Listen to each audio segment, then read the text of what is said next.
Welcome back to Municipal Matters. I'm Mark Rockburn. Joining me now in the TV Cogeco studios is Andrew Hall, who's the coordinator for downtown Cobourg. Andrew, welcome. Thanks for coming in. Thanks, Mark. Nice to see you.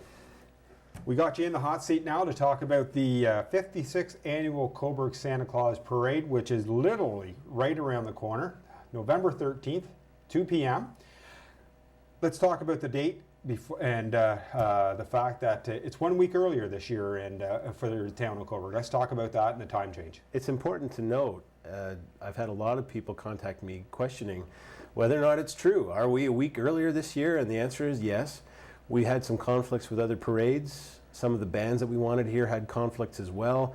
Santa had some scheduling problems as well, and we wanted to get everybody here. So the answer was to move this ahead a week, which means that we're on the second weekend of November. That's this coming Sunday. Which is very strange to say because traditionally I've been here for 9 years and you always marked your calendar for the kickoff of Christmas season in Cobourg with the third Sunday of November was always the Santa Claus Parade. As the chair of the coordinator for downtown Cobourg, what's the reaction been from the merchants? Because I know a lot of the merchants as well have always booked their winter season kickoff on that date as well. It's raised a few eyebrows, but I don't think anybody's adverse to it. It's one of those things where it just seemed to make sense across the board. Other than a minor inconvenience and the fact that we really need to get the word out there to people so that they know when it is, it's gone across pretty smoothly. Good to hear. Now, I know another issue of the last couple of years that the downtown Cobourg has faced is the fact that the history of the parade was always that downtown Cobourg, or whoever was the coordinator at the time, was always ran the parade, and it's a huge monumental task. And I know working with Kelly Jessup, who was here 2 coordinators ago from you, it was a huge task. And a few years ago, the Lions jumped on board, and that's really who has now taken over the parade, correct? Yeah, that's correct. It really is, as you said, a monumental task. There's a lot of coordinating to do in terms of running this event, and the coordinator position, that's a one-person job. And for one person to pull it off became increasingly more difficult. And now the group of people that originally came from the Cobourg Lions Club has formed the Santa Claus Parade Committee, and they do this work themselves throughout the year as volunteers. And so far they've been doing a pretty decent job, and we're really pleased that they're able to do that. And downtown Cobourg is involved by providing the streets of Cobourg and staying involved that way. Yeah, I think the major factor in terms of our contribution in downtown Cobourg is the sponsorship.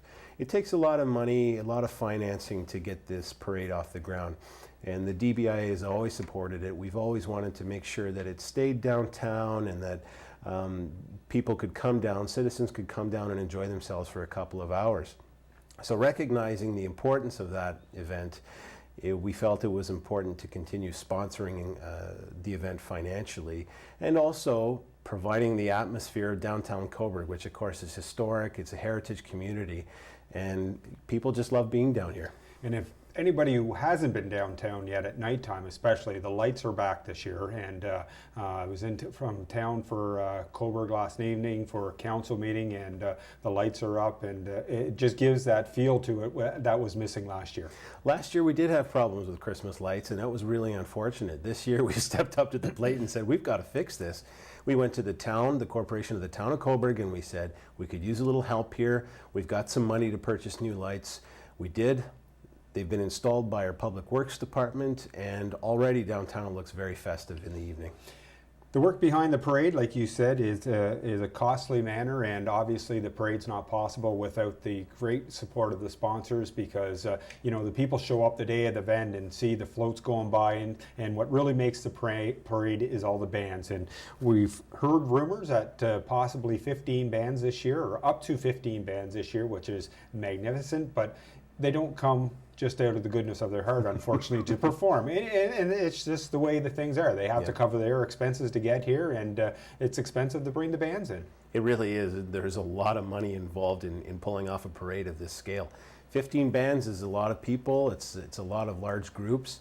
And no, they don't do it out of the goodness of their heart necessarily, but the fact of the matter is, if you want to pull off a good parade, you need to have the people that have the talent to do it, and that costs money. So the committee manages to pull this off, and they get these bands in here. You're absolutely right. 15 bands, that's what we're hoping for. If everything goes according to plan, they'll all be here.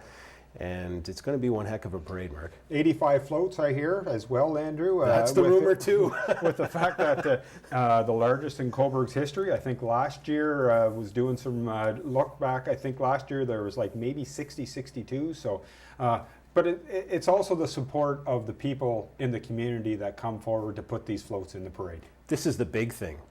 If you don't have that community support, it just doesn't happen. And the fact is, we've got these great little groups of people that want to be involved in this community event, and they do. They put a lot of hard work into putting together some really incredible and imaginary, I shouldn't say imaginary, I should say imaginative floats. And yeah, they come down and join the parade, and it looks great together.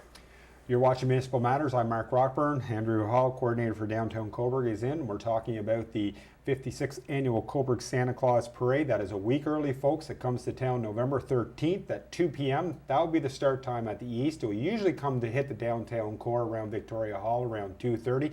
And as always, it's going to be led by the Post Office and the Salvation Army. That's important to note too. Kids, you need to get your catalogs out, cut out your pictures, paste them to the piece of paper, put them in an envelope, and address them to Santa Claus. Canada Post is going to come around and pick these up. And I mean, that's a great service that they provide. They forward them off to Santa Claus, who always answers the letters. Also important to mention that the Salvation Army will be down there, and they'll be picking up non-perishable food items, canned goods, appropriate dry goods, and they'll all be going to the food banks.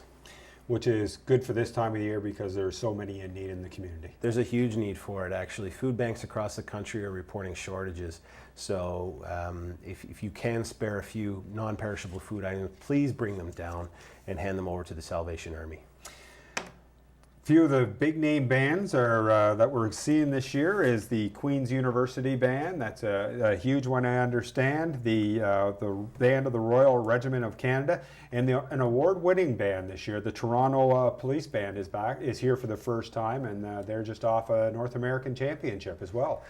I'm not really clear on how the band championships work, but I mean, there's championships for everything, and these guys have a real reputation, and we're really pleased that they're going to be here to join us, being a part of our parade.